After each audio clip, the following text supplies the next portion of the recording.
guys, and welcome to the George Ranch Historical Park. I'm Allie, and I am the site lead here to the 1930s George House. Now, the house you guys are about to see is the only original house to the property, and it was built here back in 1899. And I'll talk a little bit more about the history of the house once we go inside.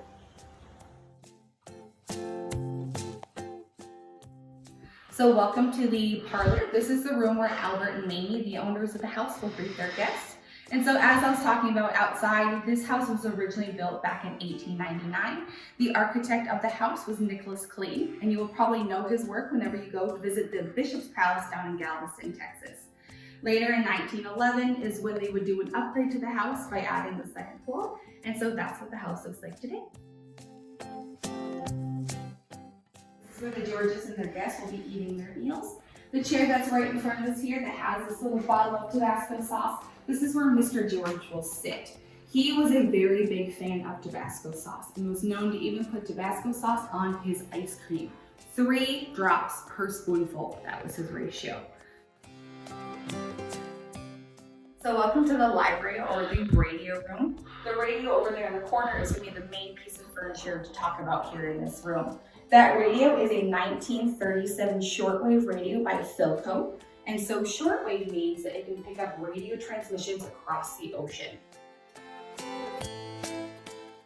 Now this is not the original master bedroom. The original master bedroom would be moved upstairs after the renovation, but as Albert and Mamie, when they got too old, they would move back downstairs for their convenience. Now if you look over here in the center of the room, there are 2 beds inside this room, not 1. So during this time period, married couples were known to sleep in separate beds, and these are called Hollywood beds.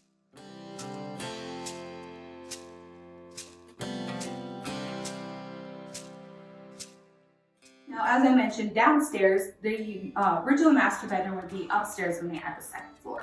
As they got too old, they would move back downstairs, and so this bedroom here would become the guest bedroom. Now, this guest bedroom has a little bit of significance because it had a very famous individual stay here in this room, and that gentleman's name was Gene Autry. Now, he was a very famous country music star and cowboy back in the 1930s, 40s, and 50s.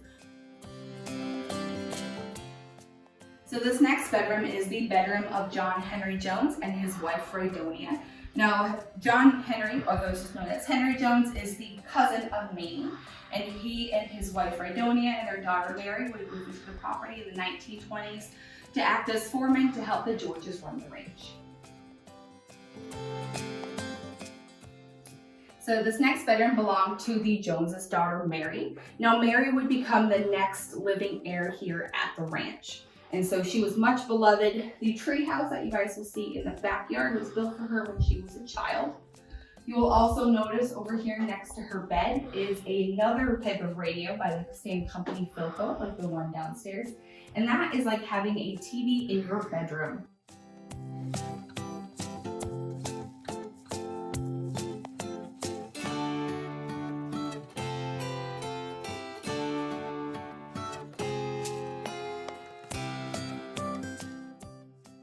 So welcome to the trophy room. This is the 1930s version of a man cave. So you will notice all these heads on the walls. Most of these animals were hunted by Mr. George either here on the property or around various parts of Texas. Over here on the table is a game of dominoes that's being played. This is the only room in the house that the cowboys were allowed to come into as they were too dirty from working with the animals.